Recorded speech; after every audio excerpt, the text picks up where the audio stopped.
बिहार दे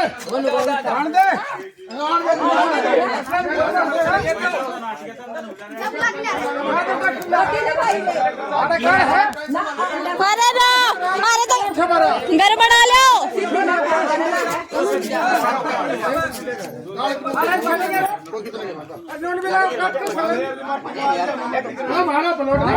ना उड़े का ना गाड़ में कपड़े करा है उड़े का नहीं है।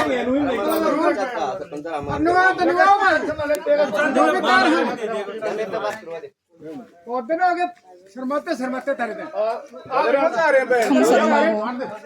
कोई ना एक ले इस प्लॉट में भी होगा इसका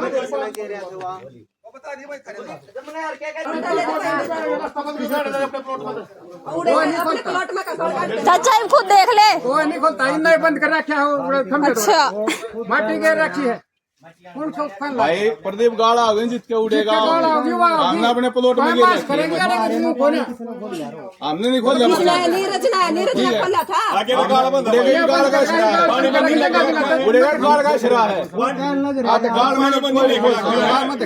नाली में खोल रखा था पानी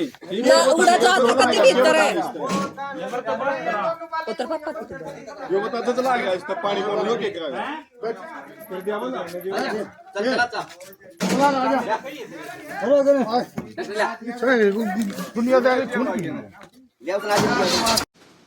तो फिलहाल ये जो तस्वीर हम देखने लग रहे थे, किसी का हाथ में लाठी तो किसी का हाथ में रोड। 86 साल का एक बुजुर्ग जिसके ऊपर जानलेवा हमला करे है और पुलिस SHO को है कि भाई माम नहीं कर सकते कुछ भी। सोनीपत का तिहाड़ कला गांव का मामला है यू, जिसमें कि पीड़ित पक्ष मार्गेला मौजूद है और गेले गेले एडवोकेट देवेंद्र अत्री मार्गेला मौजूद हैं। मामला काफी गंभीर ज्यादा हो गया क्योंकि SHO साहब ने को है कि भाई हम कुछ नहीं कर सकते। क्या नाम है जी आपका? मेरा नाम बाले है जी। बाले? हाँ जी। बाले भाई, क्या मामला बना था और 86 साल के जो बुजुर्ग आपके पिता हैं उनके ऊपर क्या हमला करेगा, किसने हमला करा, क्यों करा? ये मेरे पड़ोसी हैं जी, इन्होंने गली के ऊपर था, उन्होंने मिट्टी डाल रही थी। मेरे पिताजी ने बोल दिया कि यहाँ मिट्टी मत डालो और वो जबरदस्ती मिट्टी डाल रहे थे, तो इसलिए मेरे पिताजी को उन्होंने मारा। अच्छा, ये जो गेले गेले तस्वीरों में जो दर्शक देखने लग रहे हैं, किसी का हाथ में रोड है, किसी का हाथ में लाठी है, पाछे ट्रैक्टर खड़ा है, माटी गिर रखी है, क्या मामला यू कौन लोग हैं? ये हमें पड़ोसी हैं जी, ये मिट्टी डाल रहे हैं वहाँ पे जबरदस्ती गली में। अच्छा। पानी को रोकने के लिए कि गंदा पानी यहाँ से ना निकले और हमारे यहाँ पे मच्छर पंपे सबको बीमारी पैदा हो और पानी ना निकले। तो इस मामले की ज्यादा जानकारी खातिर मार्गेला मौजूद हैं एडवोकेट देवेंद्र अत्री। देवेंद्र जी, नमस्कार जी, इस मामले की FIR दर्ज क्या तक होनी हुई? देखो, इस संदर्भ में ना हम SHO सेठी जी से कम 3 बार मिल चुके हैं। SHO सेठी जी का सिर्फ एक ही कहना है, ना मैं आपकी मेडिकल रिपोर्ट को कंसीडर करूंगा, ना ही आपकी वीडियो को कंसीडर करूंगा। मैं कौन सा दबाव है उनके ऊपर? यही बात मेरी समझ में नहीं आ रही कि SHO साहब के ऊपर ऐसा कौन सा प्रेशर आ रहा है जिसके ऊपर FIR दर्ज नहीं हो रही। और कानून में तो थप्पड़ की भी FIR है, कानून में तो साला किसी का थप्पड़ मार देता है उसकी भी FIR दर्ज हो जाती है। और यहाँ मेडिकल रिपोर्ट है और इतनी बड़ी लाठी डंडे रोड लेकर के उसके घर के बाहर आ रहे हैं, इससे सभी की इंटेंशन भी साबित होती है कि वो मारना चाहते हैं, क्राइम करना चाहते हैं, और उसके बावजूद भी SHO साहब उस पर कोई कार्रवाई नहीं कर रहे। तो देवेंद्र भाई, 86 साल के बुजुर्ग थोड़ी सी और चोट ज्यादा लायक जल्दी तो मेरे ख्याल से मिस हैपनिंग में चेंज हो। 100% मैं इसमें मानता हूं कि ये भाग्य की बात है कि वो 86 साल के बुजुर्ग जो हमारे, उनकी सांसें जो परमात्मा ने लिखी है वो हम इसीलिए हमारे साथ हैं।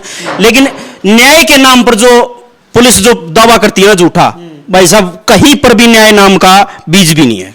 तो भाई खाकी की अगर मैं बात करूं तो सेवा, सुरक्षा और सहयोग, ये 3 मेडल हैं खाकी के पास, लेकिन इस तरह से पीड़ित पक्ष इस तरह से मासूम सा चेहरा बनाकर उनके दरबार में जाके खड़े हो जाए हैं और भाई इनकी FIR तक दर्ज नहीं होती तो तमंदाजा लैस को फिर जाओ तो जाओ कित जाओगे जी बाप, नहीं बताओ दर दर की ठोकर खा ली आपने। कोई जाने का समाधान नहीं जी, मरने का समाधान अब तो इसमें बाई नेम की अगर मैं बात करूं तो कौन कौन लोग हैं जिन्होंने हमला कराया? इन्होंने जी हरिओम है जी और संदीप है और शिवम है, इन्होंने उस टाइम मारा है मेरे पिताजी को। और बाद में जब मिट्टी डालने आए तो इनके सारे परिवार के आदमी थे।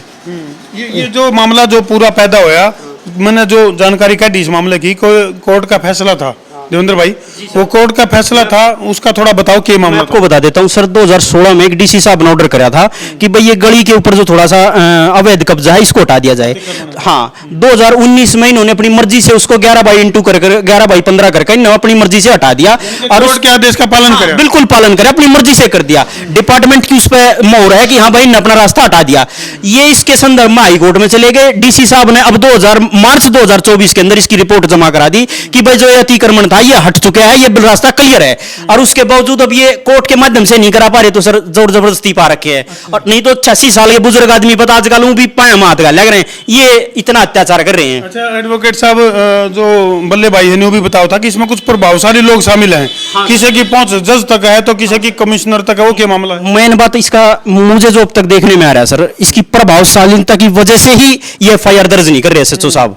इसका प्रमुख कारण क्या है कि सर सर एक हाई कोर्ट के जज के ड्राइवर हैं और एक पुलिस कांस्टेबल है, उन कांस्टेबल के जो एसएचओ साहब हैं वो शायद एसएचओ साहब के क्लासमेट हैं।